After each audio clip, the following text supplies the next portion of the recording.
వెలగాలి. సర్వత్రా సాయి రూపం రంజిల్లాలి. ముజ్జగాలు సాయి మహిమతో ముప్పిరి కొనాలి.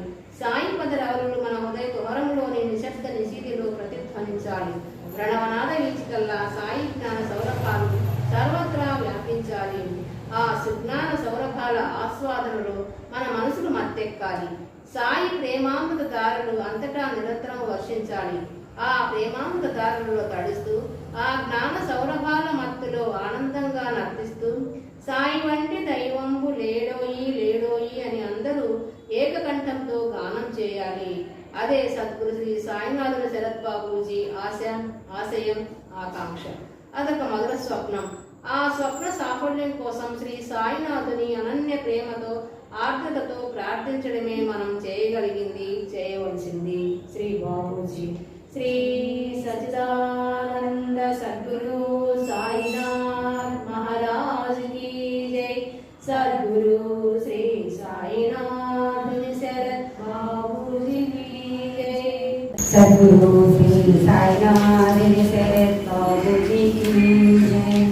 శ్రీ సాయినాథాయ నమః. శ్రీ సాయి సచ్చరిత్రము 49వ అధ్యాయము. ప్రస్తావన. హరికానోబ సోమదేవస్వామి, నానా సాహెబ్ చంద్రకర్. ప్రస్తావన. వేదములు, పురాణములు, బ్రహ్మములు లేదా సద్గురువులు సరిగా పొగడలేవు. అట్లయినప్పుడు మా వంటి మూర్ఖులు సద్గురువు సాయిబాబాను ఎట్లు వర్ణించగలరు? ఈ విషయంలో మాట్లాడక ఊరుకుంటే మేలని తోచుచున్నది. మౌనవ్రతమును ఉంటయే సద్గురిని స్థుతించుటకు తగిన మార్గమని తోచును. కానీ సాయిబాబా సుగుణములను చూచినచో మా వ్రతమును మరిచి మమ్మలను మాట్లాడినట్లు ప్రేరేపించును. మన స్నేహితులు కానీ బంధువులు కానీ మనతో లేకున్నచో మంచి పిండి వంటలు కూడా రుచించుకోవు. కానీ వారు మనతో ఉన్నచో ఆ పిండి వంటలు మరింత రుచికరములను. సాయి లీలామృతం కూడా అటుదే. దీనిని మనము ఒంటరిగా చేయలేము. స్నేహితులు బంధువులు కలిసినచో చాలా బాగుగా ఉండను. ఈ కథలను సాయిబాబా ప్రేరేపించి వారి ఇష్టానుసారము మాచే వ్రాయించెదరు.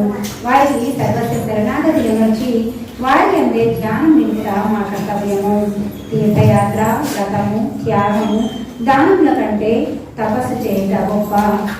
హరిని పూజించుట తపస్సు కంటే మేలు. సద్గురువుని ధ్యానించుట అన్నిటికంటే మేలైనది. కాబట్టి మనము సాయి నామము నోటితో పలుకుచు వారి పలుకులను మన్నం చేయించు వారి ఆకారమును మనస్సున భావించుకోవచ్చు. వారిపై హృదయపూర్వకము ప్రేమతో వారి కొరకే సమస్త కార్యములను చేయించుండవలెను. సంసార బంధముల నుండి తగ్గించుకున్నకు దీనికి మించిన సాధనం లేదు.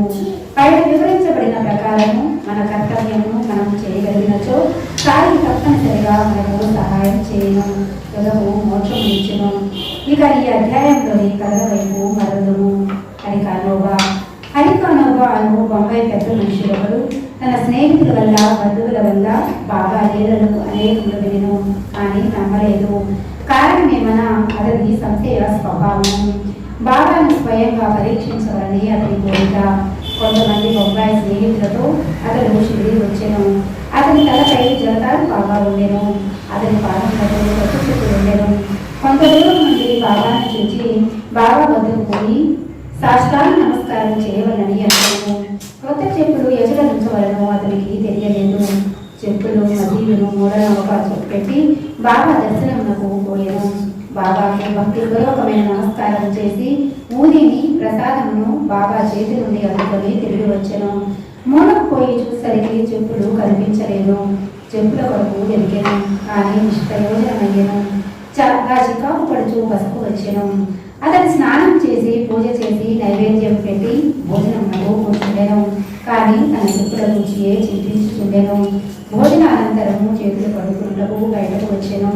ఒక మరాఠీ కుర్రవాడు తలవైపు వచ్చుట చూచెను. ఆ కుర్రవాని చేతిలో ఒక కర్ర ఉండెను. దాని చివరన కొత్త చెప్పుల జత వేలాడుచుండెను. చేతులు పడుకున్నటకు బయటకు వచ్చిన వారితో అతను బాబా తనను పంపిణీను. వీరిలో హరికాపేట గిరికాపేట అని అర్జునుడు చెప్పెను. ఎవరైనా ఆ చెప్పులు తమవే అందచో అతని పేరు హరి అనియు తను కానోబా కొడుకనియు అతని తలపై జిరీపాగా కలదా అనే సంగతి పరీక్షించిన తరువాత చెప్పులను ఇచ్చివేయమని చెప్పనెను. ఈ కుర్రవాడి చెప్పుల విని హరికానోబా ఆశ్చర్యానందంలో పొందెను. కుర్రవాణి వద్దకు పోయి చెప్పుడు తలవని రూఢి చేసెను. అతడు తన పేరు హరి అనియు తాను కానోబా కుమారుడనియు తన తలపై ధరించి జరిపాగాను చూపెను. ఆ కుర్రవాడు సంతృప్తి చెంది చెప్పులను ఇచ్చివేసెను. హరి కానోబా మిక్కిలి ఆశ్చర్యపడెను. తన జంతాలు బాబా అందరికీ కనిపించవచ్చును కానీ తన తండ్రి పేరుకు బాబాకు ఎట్లు తెలిసెను? అది ఏ షిరిడీకి మొదటిసారి తనరాక అతడు అతడకు బాబాను పరీక్షించుటకే వచ్చెను. ఈ విషయం వల్ల అతడు బాబాకు సంతోషుడని గ్రహించెను. అతనికి కావలసినది బాబాను పరీక్షించుట. అది పూర్తిగా నెరవేరెను. సంతోషంతో ఇంటికి పోయెను. సోమదేవ స్వామి బాబాను పరీక్షించుటకై ఇంకొకరు వచ్చిరి. వారి కథను వినడం. కాకా సాహెబ్ దీక్షిత్ తమ్ముడు భాయిజీ నాగపూర్లో నివసించుచుండెను. 1906వ సంవత్సరంలో హిమాలయములకు పోయినప్పుడు సోమదేవ స్వామి అనే సాధువుతో అతనికి పరిచయం కలిగెను. ఆ సాధువు గంగోత్రికి దిగువ ఉత్తర కాశీకి చెందినవారు. వారి మఠము హరిద్వారంతో కలదు. ఇద్దరు పరస్పరము తమ చిరునామాలను రాసుకొని 5 సంవత్సరముల పిమ్మట సోమదేవ స్వామి నాగపూర్ వచ్చి భాయిజీ ఇంట్లో దిగెను. బాబా నిలువును విని సంతసించెను. షిరిడీకి పోయి బాబాను చూడవల్లని అతనికి గట్టి కోరిక కలిగెను. భాయిజీ వద్ద నుంచి పరిచయ పుత్రమును తీసుకొని షిరిడీకి పోయెను. మన్మాడు కోకరగాం దాటిన పిమ్మట టాంగా చేసుకొని షిరిడీకి పోవచుండెను. షిరిడీ సమీపమునకు రాగా మసీదుపై 2 పెద్ద జెండాలు కనిపించెను. సాధారణంగా యోగులు వేర్వేరు వైఖరులతోనూ వేర్వేరు జీవన పద్ధతులతోనూ వేర్వేరు బాహ్యాలంకారాలతోనూ ఉందరు. కానీ ఈ పై గుర్తులను బట్టి యోగి యొక్క గొప్పతనము కనిపెట్టలేము. సోమదేవ స్వామికి ఇదంతా వేరే పంథాగా తోచెను. 2 పతాకములు ఎదుట చూడగానే తనలో తాను ఈ యోగి జెండాల ఎదుట మొక్కు చూపబడేను. అది యోగికి తగినది కాదు. దీనిని బట్టి ఈ యోగి కీర్తి కొరకు పాటుపడుతున్నట్లు తోస్తున్నది అని అనుకునేను. ఇట్లు ఆలోచించుకొని షిరిడీకి పోవుట మానుకొని నిశ్చయించినట్లు తనతో ఉన్న ఇతరుల యాత్రికులకు చెప్పాను. వారితో ఇక్కడిని అట్లయినా ఇంత దూరము వచ్చితివేలా? జెండాలను చూచినంతలో నీ మనస్సు చికాకు పడినచో షిరిడీలో రథము, పల్లకి, గుర్రము మొదలున్నవి బాహ్యాలంకరణ చూసినచో మరింత చికాకు పొందేదము. సోమదేవ స్వామి గాబరా పడి ఇతను గుర్రములతోనూ పల్లకీలతోనూ జట్కాలతోనూ గల సాధువులను నేనచ్చట చూచి ఉండలేదు. అట్టి సాధువులను చూచుట కంటే తిరిగి పోవుట ఏ వేరు అనెను. ఇట్లనచూ తిరుగు ప్రయాణములకు సిద్ధమయ్యను. తక్కిన తోటి ప్రయాణికులు అతనిని తన ప్రయత్నము మాని షిరిడీలోనికి పొమ్మనిరి. అట్టి వక్రాలోచనలను మానమనిరి. బాబా ఆ జెండాలను కానీ తక్కిన వస్తువులను కానీ ఆడంబరములను కానీ కీర్తిని కానీ రక్ష పెట్టని వారని చెప్పిరి. అవన్నీ అలంకరించిన వారు బాబా భక్తులే కానీ ఆయనకి ఏమి అవసరం కానీ సంబంధం కానీ లేదని వారి భక్తి ప్రేమల కొలది వారు వాటిని కూర్చోరని చెప్పిరి. చుట్టుకలకు ప్రయాణం సాగించి షిరిడీకి పోయి సాయిబాబాను చూసినట్లు చేసిరి. సోమదేవ స్వామి మసీదు దిగువ నుంచి బాబాను దర్శించగానే అతని మనస్సు కలిగెను. అతని కళ్ళు నీటిలో నిండెను. గుర్తుగా ఆచుకొని పోయెను.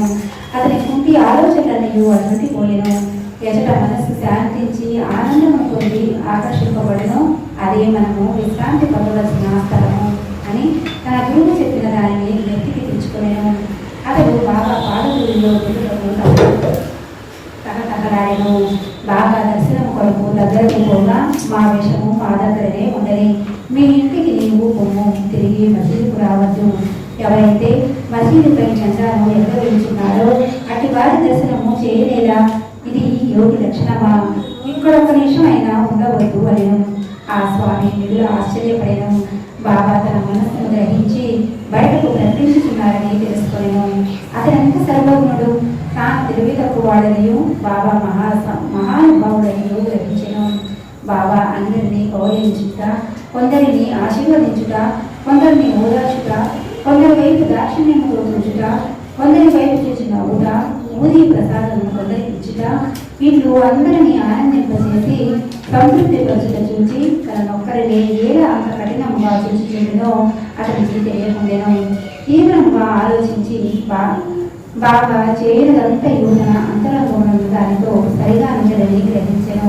దానివల్ల ఆ పాఠం నేర్చుకొని వృద్ధి పొందుటకు యత్నించవద్దని గ్రహించెను. బాగా కోపము మారు రూపంతో ఉన్న ఆశీర్వాదమే అనుకునేను. కొన్నాళ్ళ పిమ్మట బాబా ఎందు అతనికి నమ్మకము కలగలేను. అతను బాబాకు గొప్ప భక్తుడయ్యను. నానా సాహెబ్ చందోర్కర్ ఈ అధ్యాయంను హేమాడ్ పంతు నానా సాహెబ్ చందోర్కర్ కథతో ముగించెను. ఒకనాడు నానా సాహెబ్ మసీదులో మహత్ సాబతి మొదలగు వారితో కూర్చొని ఉండగా బీజాపూర్ నుండి ఒక మహమ్మదీయుడు కుటుంబంతో బాబాను చూసుకు వచ్చాను. అతనితో ఘోషా స్త్రీలు తెలిసే నానా సాహెబ్ అతని నుంచి నిర్ణయించను. కానీ బాబా అతన్ని నివారించాను. స్త్రీలు వచ్చి బాబా దర్శనం చేసుకుని అందులో ఒక స్త్రీ ముసుగు తీసి బాబా పాదములకు నమస్కరించి తిరిగి ముసుగు వేసుకున్నాను. నానా సాహెబ్ ఆ ముఖ సౌందర్యం చూసి మరలా చూడలేను. నానా యొక్క చాంచల్యం చూసి స్త్రీలు వెళ్ళిపోయిన పిమ్మట బాబా నానాతో ఇట్లను, నానా అనవసరంగా బాబు పట్టింది వేళ ఇంద్రియములు వాని పనులను చేయలేము. వానిలో మనము జోక్యము కలుగ చేసుకునకూడదు. దేవుడు ఈ సుందరమైన ప్రపంచమును సృష్టించి ఉన్నాడు. కాన అందరినీ చూచి సంతసించుట మన విధి. క్రమముగాను మెల్లగాను మనస్సు స్థిరపడి శాంతించును. ముందు ద్వారం తెరిచి ఉండగా వెనుక ద్వారం గుండా పోనేలా మన హృదయం స్వచ్ఛముగా ఉన్నంత వరకు ఏమీ దోషం లేదు. మనలో చెడ్డ ఆలోచనలు లేనప్పుడు ఇతరులకు భయపడనేలా నేత్రములు వాని పని అవి నెరవేర్చుకోవచ్చును. మేము సిగ్గుపడి వెదరలేదా శ్యామ అసలు లేదు. కానీ బాబా చెప్పిన దానిని గ్రహించలేకపోయాను. అందుకు పోవు దారిలో శ్యామ ఆ విషయమై నాన్న అడిగాను. ఆ చక్కని స్త్రీ వైపు చూచి తాను పొందిన ఆ చంచలత్వం గురించి నాన్న చెప్పాను. బాబా దాన్ని గ్రహించి ఎట్లు సలహానిచ్చినో వివరించెను. బాబా చెప్పిన దాని భావం నాన్న ఇప్పుడు చెప్పగలిగాను. మనస్సు సహజముగా చంచలమైనది. దానిని ఉద్రేకించినట్లు చేయరాదు. ఇంద్రియంలో చెలింపవచ్చును. శరీరము స్వాధీనం అందించుకునవలేను. దాని ఊరికి పోవునట్లు చేయరాదు.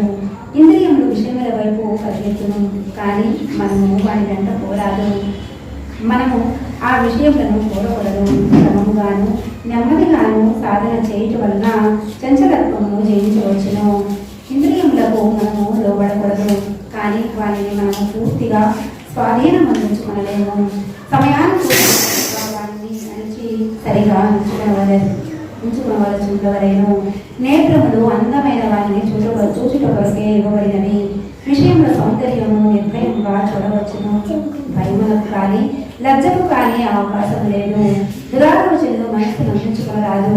మనస్సున ఎట్టి కోరికలు లేక భగవంతుని సుందరమైన సృష్టిని చూడము. ఈ విధంగా ఇంద్రియములను సులభంగాను సహజముగాను స్వాధీనం చేసుకొనవచ్చును. విషయములను అనుభవించుటలో కూడా నీవు భగవంతుని వ్యక్తి అందించుకుంటావు. వాక్యేంద్రియములను మాత్రము స్వాధీనం అందించుకున్న మనస్సును విషయముల వైపు పరుగుడిచ్చినచో వారిపై అభిమానము ఉండనిచ్చినచో చావు పుట్టుకల చక్రము నశింపదు. ఇంద్రియ విషయములు హానికరమైనవి. వివేకము అనగా నిత్యానిత్యములకు భేదము గ్రహించుట, సారథిగా మనస్సును స్వాధీనం అందించుకునవలేను. ఇంద్రియములను ఇచ్చవచ్చినట్లు సంచరింప చేయరాదు. అటువంటి సారథితో విష్ణు పదములు చేరగలము. అది మన గమ్యస్థానం. అది మన నిజమైన ఆవాసము. అసలు నుండి తిరిగి వచ్చుటలేదు. 9వ అధ్యాయం సంపూర్ణం. సద్గురు శ్రీ సాయినాథ్ అర్పణమస్తు. శుభం భవతు. శ్రీ సిద్ధానంద సద్గురు సాయినాథ్ महाराज की जय. सद्गुरु श्री साईनाथ शरद बाबू जी की जय. Sai Baba,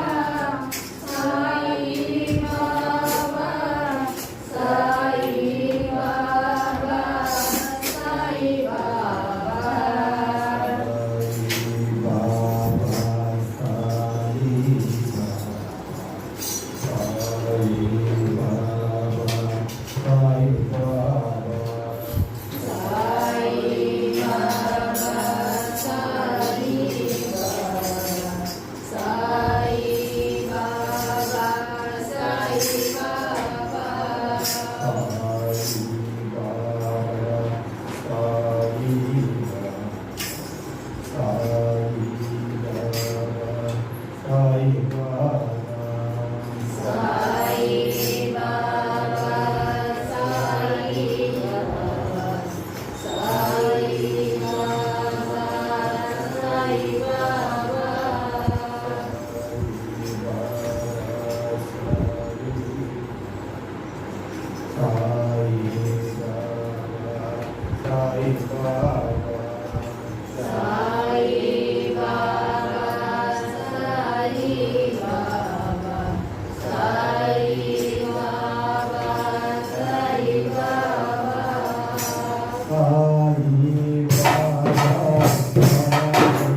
सच्चिदानंद सद्गुरु साईनाथ महाराज की जय।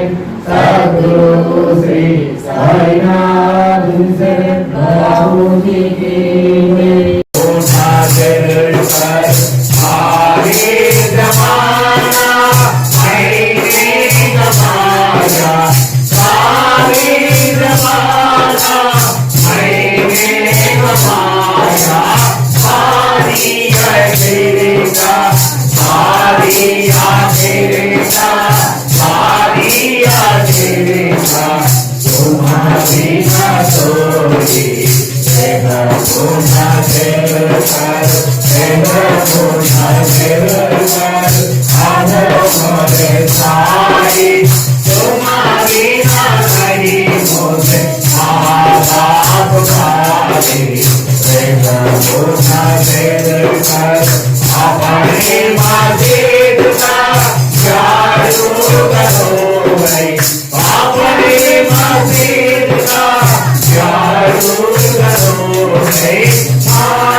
साईनाथ महाराज की जय।